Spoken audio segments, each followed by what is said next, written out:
Baik, kali ini kita akan masuk ke dalam ranah yang lebih dalam, yaitu tentang apa saja yang dikaji atau kajian dalam sastra anak ini, dalam mata kuliah sastra anak. Sebenarnya ada dua pilar utama yang dikaji dalam mata kuliah sastra anak ini, atau dalam kajian sastra anak, yaitu yang pertama ada kajian intrinsik dan kajian ekstrinsik. Ya.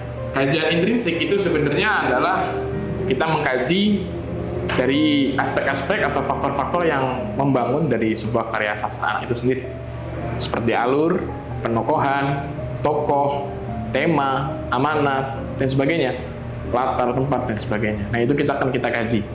Nah, untuk memahami semua itu, kita memerlukan beberapa aspek ilmu yang lain. Jadi, sastra anak ini memang harus menguasai multidisiplin ilmu, bukan hanya dalam konteks sastra saja. Kenapa? Karena dalam kajian yang kedua, yaitu kajian ekstrinsik, kita akan mengkaji bukan hanya di dalam teksnya saja, tapi kita akan juga menjelaskan atau meneliti di mana unsur-unsur ekstrinsik ini mencakup tentang sosial budaya, mencakup tentang lingkungan, mencakup tentang latar belakang, mencakup tentang di mana cerita ini dibuat, untuk siapa cerita ini dibuat. Aspek-aspek yang seperti itu tidak mungkin bisa kita kaji dalam ranah sastra saja, karena untuk memahami sebuah sosial kita perlu ilmu antropologi, dalam mengkaji sebuah psikologi kita perlu psikologi, dan sebagainya. Oleh karena itu, kajian sastra anak ini juga harus meliputi multidisiplin ilmu-ilmu yang lain untuk mengkaji sebuah karya sastra sehingga menghasilkan kajian atau menghasilkan hasil yang kita inginkan, yang grade-nya tinggi dan grade-nya sangat memuaskan. Baik, selanjutnya kita akan membahas tentang unsur intrinsik. Unsur intrinsik ini terdapat beberapa, yaitu ada alur, ada tema dan amanat, ada penokohan, ada gaya bahasa. Nah, alur ini ya kita akan kaji di mana alurnya apakah alur maju, atau alur mundur, atau sirkular, atau alurnya ada maju atau mundur, atau ada flashbacknya di tengah-tengah dan sebagainya. Ini akan kita kaji ya, dengan kelayakannya untuk dibaca oleh anak dalam kajian sastra anak ini. Yang kedua ada tema, ya, ada tema dan amanat. Dimana tidak semua cerita di karya sastra anak itu temanya tentang persahabatan, ya. Mungkin bisa dalam bentuk cerita fabel, cerita anak-anak untuk menyukai binatang dan sebagainya. Itu bisa disisipkan tentang nilai-nilai kejujuran seperti kancil dan sebagainya. Maka tema ini akan sangat menentukan dari output amanatnya itu sendiri. Ketika temanya bagus, maka amanat yang dihasilkan juga akan bagus, tergantung penulis menuangkan idenya dalam sebuah cerita atau karya sastra anak. Yang ketiga yaitu ada yang namanya gaya bahasa. Gaya bahasa ini sangat banyak sekali. Di mana gaya bahasa ini kita akan paham di mana ada yang namanya gaya bahasa yang konkret, ada yang repetitif, ada yang imajinatif, dan ada yang menggunakan metafora. Ketika kita mengkaji gaya bahasa ini, maka teman-teman pasti tahu apakah layak ketika metafora yang terlalu berlebihan ya, dicantumkan dalam kisah sebuah cerita anak, apakah mampu seorang anak-anak itu bisa menyerap bahasa tersebut? Seperti yang video saya jelaskan di sebelumnya, bahwasanya kosakata anak-anak itu terbatas, sehingga remotorik yang ada di dalam penyimpanan akalnya itu tidak mungkin dapat mencerna semua apa yang kita tuliskan. Sehingga menggunakan bahasa yang konkret, ya, menggunakan imajinasi yang sesuai dengan standar, itu mampu mendukung bagusnya sebuah karya sastra anak, teman-teman. Sehingga ketika kita mengkaji sebuah gaya bahasa dalam karya sastra anak, baik itu dalam bentuk media kartun, baik itu dalam media buku cetak, atau media gambar, kita harus memahami dulu, apakah anak-anak ini paham, kelayakannya diuji dulu. Itu kurang lebih yang dikaji dalam gaya bahasa. Dan kemudian tentang alur, ya. Alur itu ada alur yang maju, ada alur yang mundur. Bagaimana bisa seorang anak-anak itu paham ya, bagaimana ada cerita alurnya maju mundur atau flashbacknya terlalu banyak. Ini tidak mungkin dicerna oleh anak-anak ya yang di usia 1 bulan atau sampai di usia 10 tahun.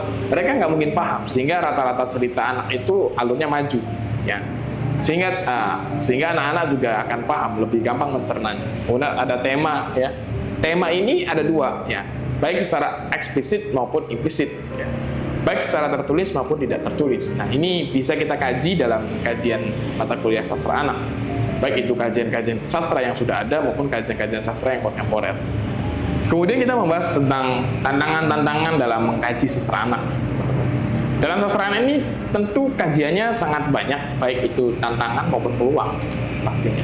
Tapi dalam tantangan ini kita pasti akan membahas tentang representasi apakah sudah cukup, apakah sudah bagus, di mana buku-buku karya sastra anak di hari ini itu sudah merepresentasikan bahwasanya buku anak sastra Indonesia itu sangat bagus.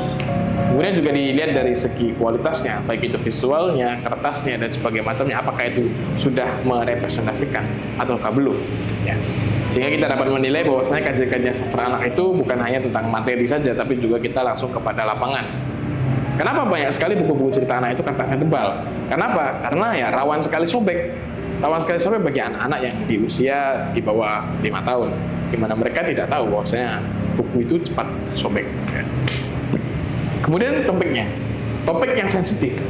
Topik yang sensitif ini juga sebagai tantangan, di mana media asing, orang-orang asing itu ketika membuat sebuah cerita anak, mereka menyusukan beberapa hal yang seperti di Indonesia tidak lumrah, di sana lumrah. Seperti halnya berciuman dengan orang lawan jenis, kemudian berpelukan, atau membuat rumah pohon. Ya mungkin di Indonesia nggak ada rumah pohon, ataupun ada 1-2.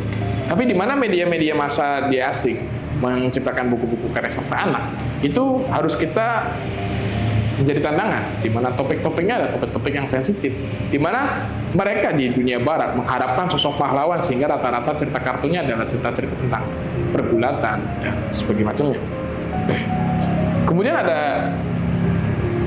Kemudian ada kapitalisasi pasar, di mana kapitalisasi pasar ini berpengaruh kepada daya jual, daya saingnya di antara pegiat-pegiat karya sastra anak, yang mana mereka juga harus pintar-pintar mencari pasar ya, untuk bersaing dengan pabrik-pabrik buku yang besar.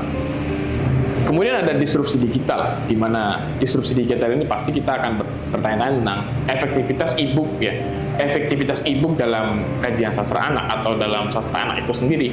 Apakah efektif ya dalam kehidupan sehari-hari kita? Kalau menurut saya pribadi, anak-anak itu lebih baik untuk membaca teks-teks yang konvensional, bukan teks-teks yang digital. Sehingga disrupsi digital ini kita menjadi tantangan tersendiri, di mana anak-anak hari ini lebih senang menonton tayangan-tayangan di media sosial atau tayangan-tayangan di layar gawainya daripada membaca dongeng-dongeng atau membaca buku-buku karya sastra anak lainnya.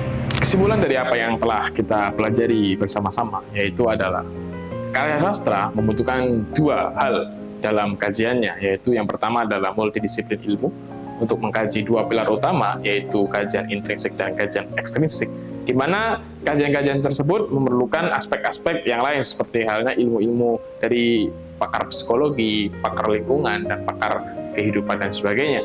Yang kedua yaitu adalah analisis, di mana analisis ini memerlukan banyak hal seperti halnya kepandaian dan kecermatan, juga kecerdikan dalam kepekaan menilai sebuah karya. Karya ini apakah bagus ataukah layak, ataukah tidak layak, kemudian dievaluasi penilaiannya seperti apa dan solusinya seperti apa. Mungkin sekian dari video presentasi kali ini. Semoga bermanfaat dan salam mahasiswa.